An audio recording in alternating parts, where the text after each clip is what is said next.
So I think we're live here. So this is the Blue Crocus Experience, and my name is Vandervalk. I'm here with Lucas Hoffpauir of Hoffpauir Tree and Land Services, and we're just going to chat a bit about his business. I'm going to kind of hear what he's up to, where he's come from, and his goals, and we'll see where it takes us. So usually, the beginning here, usually I just get you to introduce yourself, give a little bit of background on where you started, when you started, tell me a bit about your business. Well, I come out of high school, really know what I was doing. I ended up going through fire academy. I'm a full-time fireman in our local area. This is kind of like my side business. And then I worked for a guy when I was younger, probably about 16, doing a little bit of tree work, landscape stuff. And I just love climbing trees. And then we work our schedule. We're off. We basically work, 2 days a week, pretty much. And so I'm the kind of person I don't like to sit at home. I was like, well, I like to climb trees, so I guess we started tree service. So I've been doing that 24 now.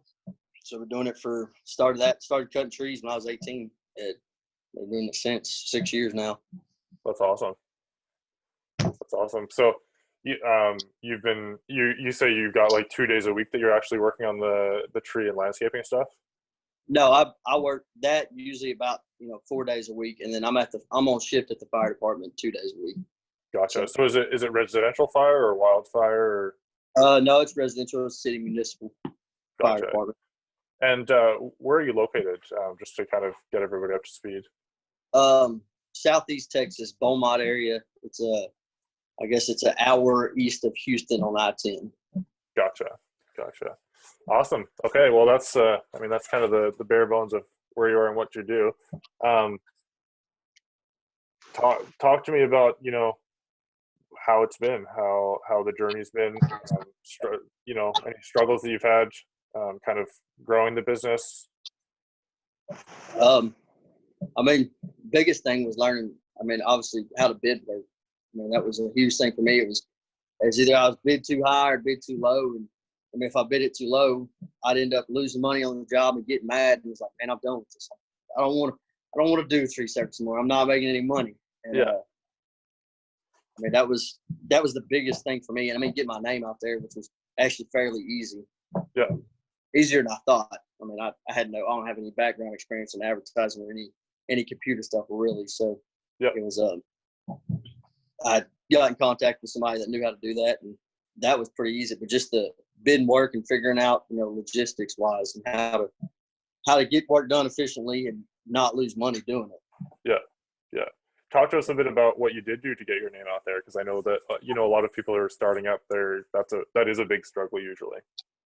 A lot of it, it was started off really for like friends and stuff. People, I need a tree cut, and I was like, well, I can do it. Yeah. And doing that through that, it kind of became a word of mouth thing. More people, started, oh, well, he cut our trees. And they called me, so-and-so said you cut the trees for him. We need some trees cut. And it just kind of grew from there. And then at some point, it seemed to me, it kind of hit like a wall. There's calling me, and I was like, well, this isn't, it was good for a while. And then I was like, this isn't good. It's slowed down. What am I supposed to do? Yeah. And then I got a hold of somebody that did online advertising and stuff, which I guess once you put your stuff on Facebook or the internet, stuff like that, you start getting tons of calls and things. And I just happened to go with one of them. I was like, hey, I'm going to try this out. And it worked out. I think it was more of they just wanted money and didn't help me out as much. But, it worked out for a little while and kind of got my name out there. It's got more phone calls and stuff that way. It was good at the beginning, and then they kind of they kind of petered out on you a little bit. Yeah, it was like I'm paying, and then at first it was like my phone calls jumped. I was getting 3 or 4 calls a day, and then after like a couple of months, it was like I'm not getting any calls. It's been a week and I haven't had a phone call. Gotcha. What was I going to say? I was going to loop back around and touch on something that you did say. I forget right now, but so things start picking up, and is it just you handling things, or do you have a team that works with you sometimes, or do you have people you can call in to do that? As far as like advertising or like cutting? As far as handling the jobs, right? Oh no, I've got 4 guys that work for me now. Awesome. And they're 6 days a week. right now, especially. I mean, it kind of was slow for a while. And when that fire department, he had buddies, they were looking for side work. That's where I started, was using other firemen along with me to, man, you want to come help me cut some trees, pay them, for the day, and did that. Well, it got to a point where our schedules were conflicting, and the nature of it, they were like, man, I don't want to work every day. And so I had to go out and find guys that needed a job. And for a while, it was back and forth. It was just, I'd going through guys left and right. Now I've got a pretty good crew together, and all three of them are actually kind of learning to climb a little bit, and letting them get up in trees a little more. But they're solid guys and show up to work on time, and they work. They're hard workers. So I've got right now 4 guys, and hope to have more. But that's it right now. That's awesome. So basically, you can run the business and go save people's lives, and they'll keep working, doing the jobs while you're fighting fire. Yeah, that's awesome. That was my biggest hurdle. Was like, I was getting to the point where, the few days a week that I could be out working, I was getting so backed up I couldn't do that. I was like, man, these days in my fire station, there still needs to be work done, and that's what I'm into, is finding somebody that can climb, which is a hard thing to do. Somebody you can trust. And then good ground guys that are going to pay attention and not get hurt and do everything. And you can trust when you're not there to do what you want them to do. Yeah. What, in talking to people in different industries, I've talked to a lot of pavers on the show here, but tree guys as well. The common problem in any industry, service industry, is finding people that, are willing to work and are willing to do good work. Do you have any tips for people to find good people or to keep those people once you get them? Biggest thing is, one, pay them good. My biggest thing, I buy lunch. That's always been my thing. We always eat nice places. Not like I always go to McDonald's. We always eat a good lunch. I always treat them that. They work hard. So it's, I got to do something for them. Stuff like that. Paying them good is a big thing. Paying them what they're worth. And then some guys are like, oh, pay them $100 a day. Yeah, he's just dragging limbs, but this is hard work. I don't know where you're at, but it was 90 degrees a day, 100% humidity, and no breeze at all. It was hot. That's crazy. Yeah, no, I'm definitely not in Texas. I'm actually in Canada. So I'm just above the Maine border in New Brunswick. So it's not quite the North Pole, but it's definitely not Texas. Yeah, I've actually got a buddy at the fire department. He actually kind of works with me on the side too. He's actually from right around there. Okay, cool. So I'm just doing the conversion here because I was actually born in New Hampshire, so my parents kind of grew up talking Fahrenheit, and so I kind of knew Fahrenheit better until I was like 10. So I forget the conversion now, but today it got up to 51, which is a really warm spring day for us here. That's a cold day wintertime for us. Like, yeah, exactly. it usually runs. In the mornings during wintertime, it'll be 65 degrees, and then throughout the day, get 70. That's average winter. We get some cold days, and we've had a few days. I was up in a tree and it started snowing. It's just weird, but most of the time, you're still sweating during the wintertime. Man, I do like the winter. I don't think I could live somewhere where it was super warm all the time. I like my winter sports and stuff, but it's certainly not Texas by any means. Yeah, I've gone up, man. I've been to Colorado and stuff, and I like getting just small bits. Yeah. After I got to get back down to this humidity and mosquitoes, 90-degree weather. I love it. That's awesome. No, I love the lunch idea. That's obviously, as you grow into a much bigger crew. I guess I'll pose the question: if you had 10 guys, would you still take them all out to lunch? We may change it, like maybe 2 days a week. Do that thing. Or do it like that. It obviously comes down to money, what it's going to cost. But I definitely think I always will, just to kind of treat them. That's my kind of way of, saying, hey, I appreciate all the work y'all done. And besides that, sometimes every now and again, like when we have a hard week that we got a lot done, hey, here's a bonus, man. Y'all worked hard this week. Here's a little extra money. Or they get a piece of equipment. A lot of times, the guys like, oh, my dad needs to redo his driveway. And I'm like, well, I'll drop the skid steer off and let them redo their driveway and stuff. That's wicked. That's awesome. No, I love that. I'm kind of putting together, kind of like a 5-step plan. I'm talking to different people in different industries and kind of putting together something that I can kind of lay out for people and be like, hey, you got to treat your people well. And I love this. I love this point. So I'll definitely add, kind of a spin off of that as well. Yeah. Another big thing too, and this is one other thing I forgot about this, but this is my personality. I'm not a control freak, but I like to be involved. I can't relinquish control when, I climb. I trust myself. I know what I'm doing. It's really hard for me to go, you're climbing, man. You've got it. If you have a question, ask me. But like, that was real hard. And I was kind of always, micromanaging to an extent. And I had to get past that because I could tell it was kind of irritating them. And I was like, I'll tell them what they need to be done that day and I'll back off and let them do the thing. And since then, I mean, everything I want done, they clean up the way I like everything to be cleaned up. So I think a big thing is don't micromanage. That's a huge deal. Yeah. So micromanaging, it's hard. I mean, I think I'm just solo right now, but I've got a few people that are doing like some projects for me. Talk to us about, what it was that kind of helped you get over that hurdle personally, to be able to relinquish control. One was getting good guys. I mean, when I got the good guys, and they actually have passion. They were like, man, I want to learn to climb. I want to learn to do this. Always asking questions, always showing interest in it, not just showing up trying to get a paycheck. This guy's actually like, one of the guys, he's like, dude, I really want to climb. I think it's awesome. I think it's fun. I want to do it. And, which to me was like, all right. And he's paying attention to me. So I know he's been I've watched him climb now, and he's paid attention to what I do and what other guys would climb around and do. And so it's like, this guy's been paying attention. I can back off of him and let him do his thing. He's not taking risk. He's not doing anything irresponsible. So I felt like, all right, I can back off these guys now a little bit. And I don't have to be right there on top of them the entire time. I can go bid jobs half the day, and I know that when I come back, nothing's going to be broke. It's going to be work's going to be getting done. They're not going to be sitting around under a tree, taking a break like that. Yeah, no, for sure. I guess another thing to touch on too is I imagine most of your guys are older than you. No, actually, they're all younger than me. Oh, really? Yeah.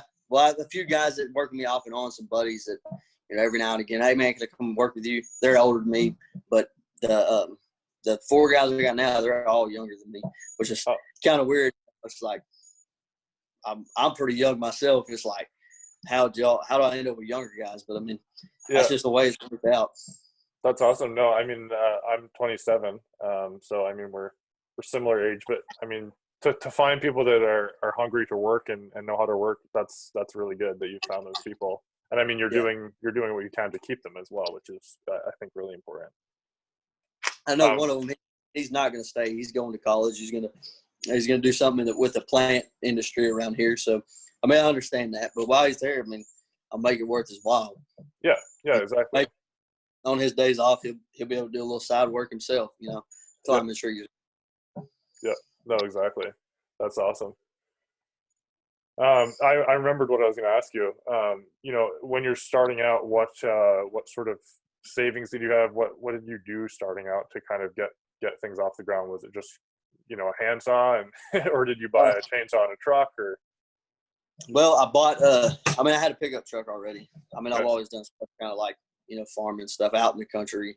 I always had a truck. So that was a benefit. And then actually when I was younger, I was like, told my parents, I want some climbing gear for Christmas. I want to climb trees. And I was 17 and they bought me some. So I was like, well, I've got the climbing gear and just very basic stuff at the time. And so I had that. And then I was working at the fire department at the time. So I had a salary. So it was kind of, living at home, making a very good salary. It was like, it's not hard to go out and spend a couple $1,000s on some decent equipment to get started. And then after that, a year went down the road, bought a dump trailer, bought a bigger truck. And I mean, now we've got skid steers, trailers, dump trailers, 2 trucks, enclosed trailer that carries a stump grinder, all the equipment in it. I mean, did you ever, that's awesome. That's a good run of equipment. Did you ever get loans or anything to finance any of the equipment, or was it all cash up front? I did get a loan on the skid steer. When I bought that, I did get a loan. That was it was a hefty. Pretty pricey, yeah. Yeah, it wasn't. I mean, I was like, I don't know if I can spend that much money. And I was like, versus financed, and they had a 0% option at Kubota when I bought it. So it was like 0%, keep my working capital, and pay it out in 4 years. Yeah, no, I'm always interested to hear what people do with that, because I mean, different people are raised differently, right? But it's always interesting to hear that. So do you, on the skid steer, do you have just a bucket, or do you have a grapple, or? I have a grapple. I have a regular bucket. I have a mulcher for it. Oh, nice. So I've got a couple other just, small pieces like an auger and stuff like that I use for my property stuff. But mostly, I mean, I use grapple and the mulcher for what we do. That's the main thing. Cool. So if a customer, was looking around at different tree service companies in the area, what would make them pick your company over, say, a competitor? I mean, if they've got a recommendation from somebody, one thing, my guys, we all wear chaps. All of our equipment is specifically made for tree work. It's not ropes you buy at Lowe's. It's not, a harness for mountain climbing or something like that, or fall protection harness. It's meant for tree work. We all wear helmets. I mean, we all wear chaps if we're doing that. I mean, we take all precautions. We're on the road, stuff like that. We put out signs, put cones out, stuff like that. Yeah. My opinion down here, it comes down to a big thing of price. I mean, that's a big struggle to, you get these people. I bid a job at, $2,500, and they're like, well, the other guy told me it's gonna be $800. It's like, well, let me explain to you why I got to charge you $2,500. I've got all this workman's comp, insurance, liability insurance. I mean, all the stuff. List off all the stuff, and they're like, wow, that's why you charge so much. It's also protection for the homeowner as well. Yeah, if something were to go wrong, the other guy's not going to cover it if the tree lands on their roof or something, right? Yeah, if you smash their house with it, that other guy, and it's crazy to me that people, they're so relaxed about it. Like, you have insurance? It's like, yeah. And they're like, okay, cool. It's like, they don't even ask for proof. To show you, I'll give you, and I always keep it with me so that I can prove to them that I have it. But it's like, man, y'all are real easy about just, oh, okay, that's cool. You got it. And it's kind of scary. It's like, y'all are real trusting of people around here. Well, and people don't know any better, right? And like a lot of homeowners, especially if they're newer homeowners, when they ask for a service, if they haven't worked in the industry or don't have any familiarity with it, then they're just going to take you at your word, right? Yeah. Do you have a lot of one man in a saw kind of outfits popping up in your area? Oh yeah, man, we have. And I think any tree service guy would have the same issue. There's a lot of just I call them fly by night guys. They just come up out of nowhere. It's on Facebook in the for sale pages in our area. Oh, tree service. Yeah. And they have a picture of a pickup truck and one chainsaw, and it's like, man, I mean, maybe I'm not going to hate on anybody that's trying to make a living for themselves. I mean, if that's all they can afford right now, hey, that's cool. Yeah. But what irritates me is that some of us are trying to make a living off of this. This is what we use to support our families. I'm building a house right now, so it's what I'm using to help build my house. And these guys come in here, and it's like, I don't have a problem with you doing it, but let's be fair with everybody. Let's you not bid half my price on a job that really costs, $2,500. If you get the insurance and you get all this stuff, you'll understand why I charge so much to do the work. Yeah, no, exactly. That kind of leads into the question of what do you use now to get jobs so that you have a good flow of jobs coming in, even if the littler guys or the fly by night guys are stealing some of them. Facebook's one. I mean, I do a lot of Facebook advertising in our area. We have like these for sale in Southeast Texas pages. You throw up an ad there. Just like the organic ads, basically. Yeah, it's like you just go. You're like a tree service. You put in, I offer tree service, and I put my thing on there, my Facebook page and website, stuff like that. And, I have a website, and I go through Google and do like the AdWords or whatever, the AdSense, whatever it is. I do that too. Nice. That's awesome. What would you say is kind of the hardest part about operating, right now? I mean, I would say in 2020, but 2020 has been a little bit weird. But, currently, assuming that COVID stuff, how has COVID affected you? I guess we'll start with that. Honestly, like, we're busier than we ever been. I mean, I'm right now when I give a bid and somebody's like, all right, put this on your schedule. I'm like, look, just to let you know, it's going to be 4 weeks till I can get to you. I mean, Wow. we're 4. And I think actually it's helped us. People have been at home working in their yards, see a tree that needs to come down. And, there's more people at home seeing that, and they're calling us and calling every other tree. It's actually, my opinion, it's actually made it better. Like That's awesome. And at first, there was about a week when this first took off, my phone went. I was like, look, I've got 2 now. I can't guarantee you that we're going to be working. And then a week went by and everybody's at home and the phone's just, I was getting 6-7 calls a day, bidding all those jobs and getting 3 or 4 of them. Man, this is crazy. And this is the busiest I've ever been. So that's awesome. It's time to get another guy soon. Yeah, it's almost time to think about some more equipment and bigger stuff to where I can send guys to work, do some stuff while me and some other guys go do other jobs. Yeah. So do you mostly travel as a single team right now? Yeah, we all pretty much work. They all work with me. If it's a big tree, I've let them on days that I'm on shift to the fire department. If I know there's a small tree that's going to be real easy for them, hey, I got this job today. Y'all go knock that out. Here's a couple other ones. For a while, because I wasn't that busy, I did some lawn care. So days I'd be on shift at the fire department, they would take the trailer and go mow a bunch of properties that I picked up. Now that it's gotten busier, I had to call those people and like, look, I'm sorry, we can't cut your yards anymore. We're focused on the tree work. It's been, I've nonstop 6 days a week right now. Probably a little bit better money in tree work too, eh? Yeah, it's a little bit better money, and the customers seem to be a little less picky, I guess. The lawn care to me it's a hard industry. People nitpick real bad in that stuff. You're the second or third person to say that to me. Is people see a blade of grass in the wrong place and they call you back or whatever, right? Yeah, we had an issue 2 weeks ago. I was blowing off the sidewalk. It blew the grass, the clippings into somebody else's yard, and then later afternoon they called me. My neighbors livid that the grass clippings are in their yard and they want you to come rake it up and mow their yard and clean it all. I'm like, all right, I guess I'll come and do that, Yeah. And so we had to go back there to please that customer, please the neighbor, so our customer wouldn't get mad at us. So I just kind of got burnt out with it, and it's like, you know what, I'm just gonna have to drop all these. The tree work's taking off. That's really what I like doing. Yeah. So yeah, that's awesome. That's a good spot to be in. Yeah. Oh yeah, most definitely. And it's nice. Yeah, that's awesome. So you're pretty well year round then. If your winter is still basically our spring here. Yeah, it actually stays. Well, I say this. It's been the past 2 years have been pretty rough. 2 or 3 years been pretty rough around here. Work's been relatively slow. It's been wet. I don't know if you heard about Hurricane Harvey. Yeah. That hit down this area, Houston. We're some of the people that got affected by it. We're talking about the city I'm in, Beaumont. I was on shift to the fire department. There was no leaving Beaumont. It was surrounded by water. Wow. You couldn't get out.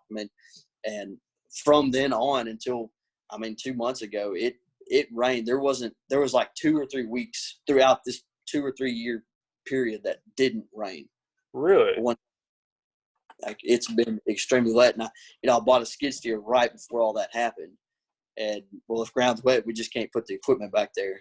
There's only so much to do with it. And so it actually has been pretty rough for 2 years.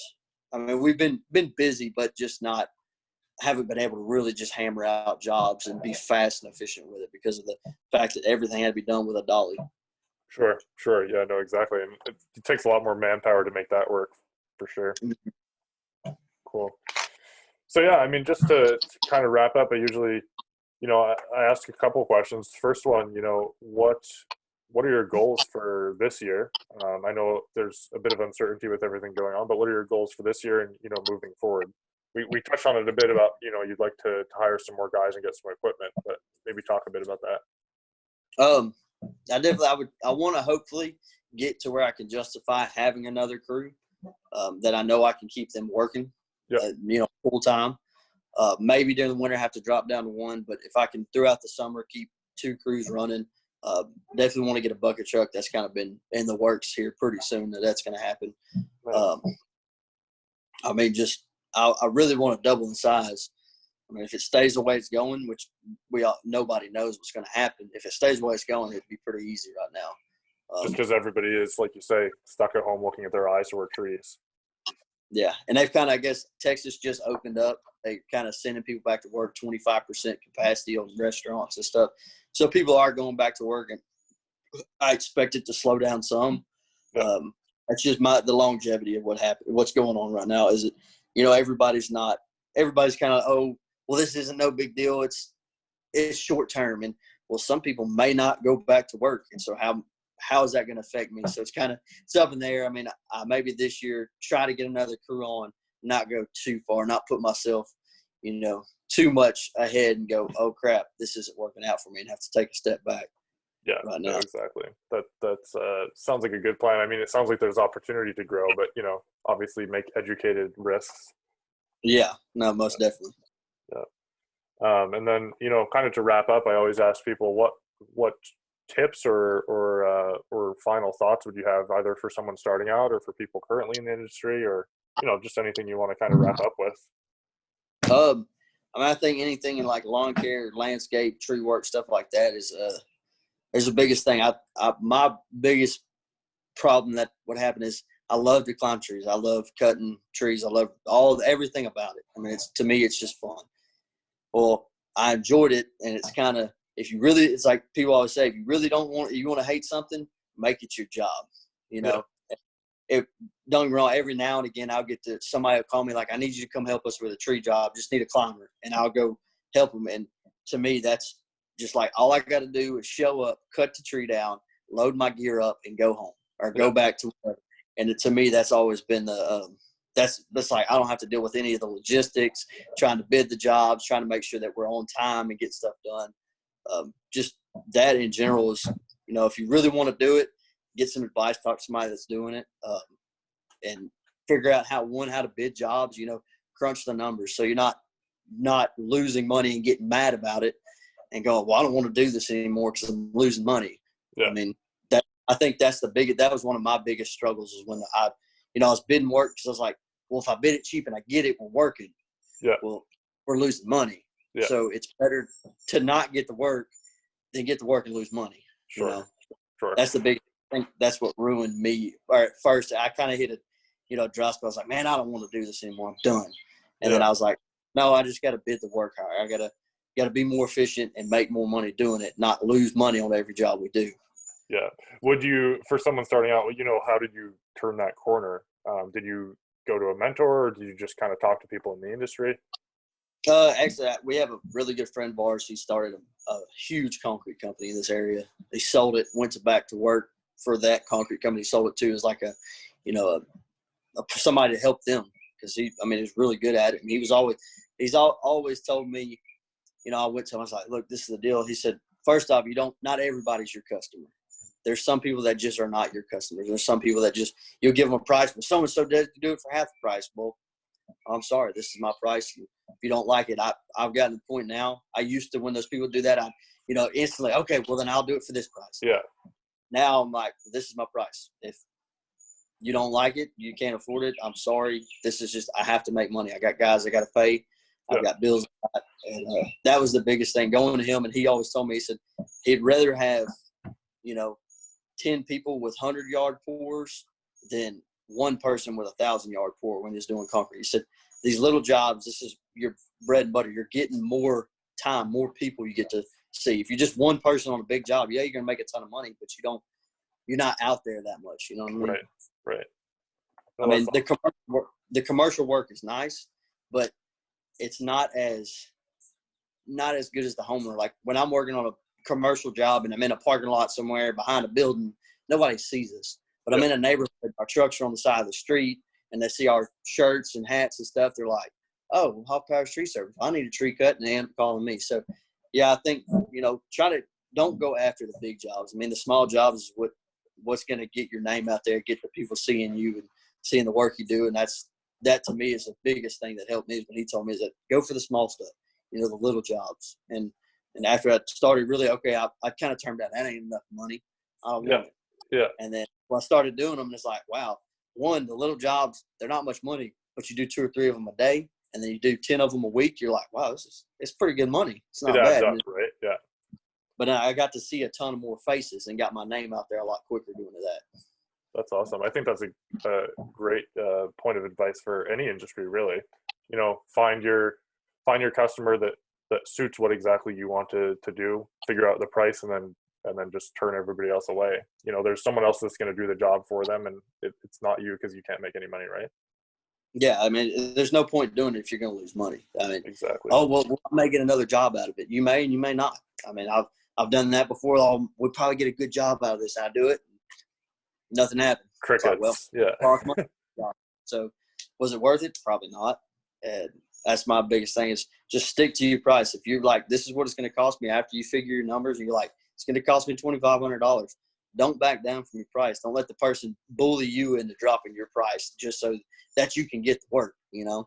Because a lot of people I think are not, wouldn't call them liars, but they're like, hey, do it for half the price. And yeah, there may be a guy to do it for half the price, but any reputable tree service around here is not going to do it for that price. Yeah, exactly. No, that's perfect. Awesome. Well, I appreciate your time, man. And I think that's a really good place to end off. What I'll do is I'll just end the recording here, and then we can just chat quickly in the waiting room before I let you go. Okay. Awesome. That'll work. It's been a pleasure. Yes, sir. You too.